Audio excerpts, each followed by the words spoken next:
یہ نکاح خان بھی مجرم ہے. گھر سے بھاگے ہوئے بچوں کا کیوں نکاح پڑھتے ہو آپ؟ یہ گھر سے بھاگے ہوئے بچوں کا نکاح در حقیقت ان کے ماں باپ کا جنازہ ہے. یہ تم جنازہ پڑھ رہے ہو ان کا، ان کی عزت کا اور ان کی آبرو کا جنازہ پڑھ رہے ہو.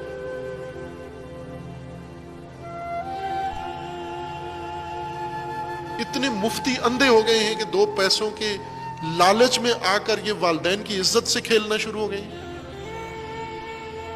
جتنا لاپتہ ہونے میں خاندان اور فیملی کو اور پورے برادری کو دکھ ہوتا ہے، تکلیف ہمیشہ کے لیے ہوتی ہے جن کا عزیز لاپتہ ہو جاتا ہے، اتنا اس سے بھی زیادہ دکھ چونکہ وہ لاپتہ آبرو تو کم از کم ضائع کر کے نہیں گیا، عزت تو گنوا کے نہیں گیا،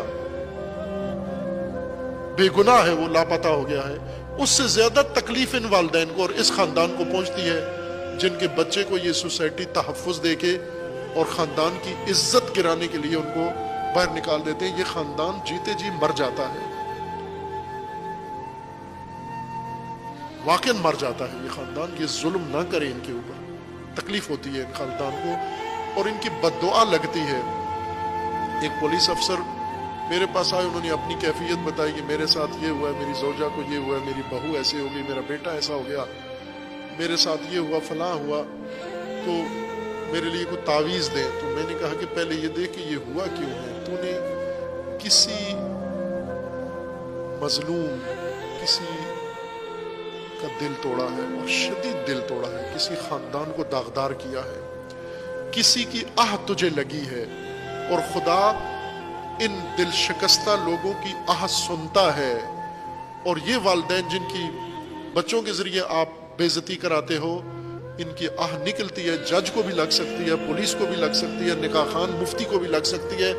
کل کو مفتی کی بیٹی بیوی سمیت بھاگ جائے گی گھر سے اگر آج دوسروں کی عزت سے کھیل رہا ہے. خدا کا خوف کریں. یہ جان لینے سے بھی زیادہ اہم مسئلہ ہے. آبرو و عزت، عرض و عزت خدا نے تحفظ ان کا، جان، مال، ناموس، یہ تحفظ بنیادی حقوق میں سے ہے. جان، مال اور ناموس. جان کوئی لے لے تو جج کیا اس کو دیتا ہے کہ ٹھیک ہے تو آزاد ہے، جان لے لی تو نے. مال اگر کوئی چرا لے تو جج اجازت دیتا ہے اس کو کہ تو نے چرا لیا تو چرا لیا. تو اگر کوئی ناموس قتل کر دیتا ہے تو اس کو کیوں اجازت دیتے ہو آپ؟